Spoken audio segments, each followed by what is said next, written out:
Praise the lord. యేసునామ స్మరణ అనే ఉదయకాల కార్యక్రమానికి మీ అందరికీ ఆహ్వానం.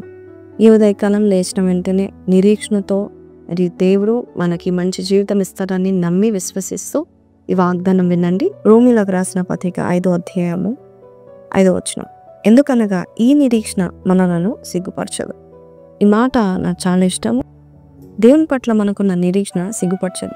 ఎప్పుడు ఈ మాట రాస్తున్నానంటే శ్రమలు వచ్చినప్పుడు, మరి పరీక్షలు వచ్చినప్పుడు, శోధనలు వచ్చినప్పుడు మరి దేవుడి మాట రాస్తూ ఉంటున్నాడు. చాలామందికి హోప్ ఉండదు. ఒక సంవత్సరంలో అంటండి 200 రైతులు చనిపోయారు. ఎందుకు చనిపోయారు తెలుసా? వారికి ఇంకా వర్షం వస్తుందని నిరీక్షణ లేదు, అలాగే వారి అప్పులు తీరుతాయని నిరీక్షణ లేదు. కానీ బ్రతుకుతున్న ప్రతి ఒక్కరికి నిరీక్షణ ఉందని దేవుడు ఈరోజు చెప్తా ఉంటున్నాడు.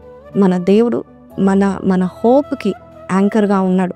కాబట్టి ఈరోజు ఈ మాటలు వింటున్నా నీవు ఏ విషయంలో ఆశలు కోల్పోయాడు? ఇంకా నువ్వు అనుకుంటున్నావేమో, నాకు ఇంకా జీవితం మీద నాకు విరక్తి వచ్చేసింది, బ్రతకాలని లేదు, నాకు ఏది కలిసి రావట్లేదు అని నువ్వు అనుకుంటున్నావా? దేవుడు సమయాలను కాలాలను మార్చే దేవుడు. కాబట్టి నీవు ఎప్పుడు నిరీక్షణ కలిగి ఉంటా ఉండు. ఒకసారి ఒక సీతాకోక చిలుక మరి ఒక బటర్ఫ్లై తుఫాన్లో చిక్కుని పడిపోయినప్పుడు దానికి ఒక వృద్ధ గుడ్లగువ్వ చెప్పిన మాట గుర్తొచ్చిందంట. ఏమని చెప్పిందంటే, ఎప్పుడు కూడా ఆశ కోల్పోకు, ఎక్కడో ఒక చోట నిరీక్షణ కలిగి ఉంటుంది, హోప్ అనేది ఉంటూనే ఉంటుంది అని చెప్పిందంట.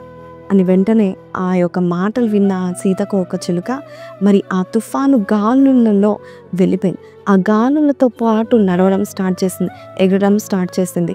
ఆ గాలి చక్కని చోటికి తీసుకెళ్ళింది. నిజమే, మన జీవితంలో కూడా ఈ శ్రమలు మనకు హాని చేస్తాయి అనుకుంటాం, కానీ అక్కడ కూడా నీకు నిరీక్షణ ఉన్నట్లయితే ఆ శ్రమలే నేను తీసుకెళ్తాయి, ముందుకు నిన్ను నడిపిస్తూ ఉంటాయి.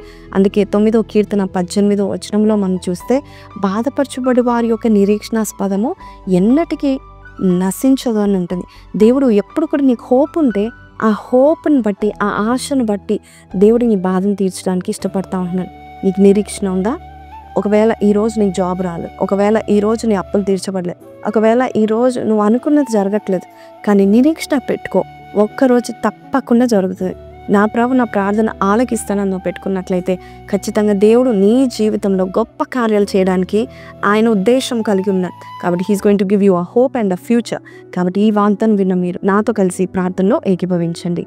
పరిశుద్ధుడా మహోన్నతుడగు తండ్రి, నిరీక్షణ కోల్పోయిన వారు నాయన ప్రభ, ఇంకా నేను బ్రతకడం ఎందుకు అనుకున్న వారికి నువ్వు ఇచ్చిన గొప్ప వాగ్దానం నాయన, నీ నిరీక్షణ నిన్ను సిగ్గుపరచదని చెప్పావు నాయన ప్రభ.